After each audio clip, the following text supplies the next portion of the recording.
Hi friends, எல்லோரும் எப்படி இருக்கீங்க? நான் ரொம்ப சூப்பராக இருக்கேன். காலையிலேயே டிஃபன் பார்த்திங்கன்னா பரோட்டா தான். வேறு லெவலில் என் பொண்ணு வந்துட்டு பரோட்டா செஞ்சுட்டு இருந்தாங்க. காலையிலே சிக்கன் கிரேவி வச்சு பரோட்டா தான் செஞ்சு கொடுத்துருந்தாங்க. ரொம்ப சூப்பராக இருந்தது. மதியம் பார்த்திங்கன்னா பள்ளிப்பாளையம் சிக்கன் செய்ய போகிறேன் அப்படின்னு சொல்லிட்டு மருமகன் சொன்னார். என் பொண்ணுமே வந்துட்டு சிக்கன் கிரேவி செய்ய போகிறோம்மா, க்ரீன் சிக்கன் செய்ய போகிறேன் அப்படின்னாங்க. ஆளுக்கு மாற்றி மாற்றி ஏதோ ஒன்று செஞ்சு இன்றைக்கி ஆக்சுவலாக 3 வேளையும் சிக்கனாக சாப்பிட போகிறோமா அப்படின்னு கேட்டேன்.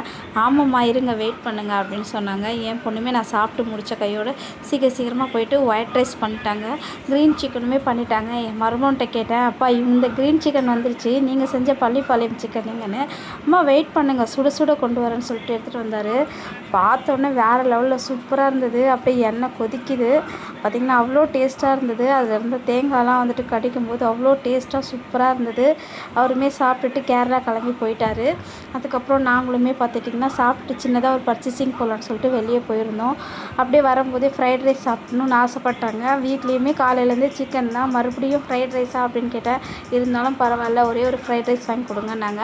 ஒன்று வாங்கி 3 பேருமே ஷேர் பண்ணி சாப்பிட்டோம். எங்கள் வீட்டுக்காரர் சொன்னார், பசங்களுக்கு ஐஸ்கிரீம் வாங்கி கொடு அப்படின்னு சொல்லிட்டு. நான் சொன்னேன், வேண்டாம் போயிடலாம் அப்படின்னு சொன்னேன். இல்லை எங்களுக்கு ஐஸ்கிரீம் வேணும்னு சொல்லிட்டு அடம் பிடிச்சி ஐஸ்கிரீமும் வாங்க ஆரம்பித்தாங்க.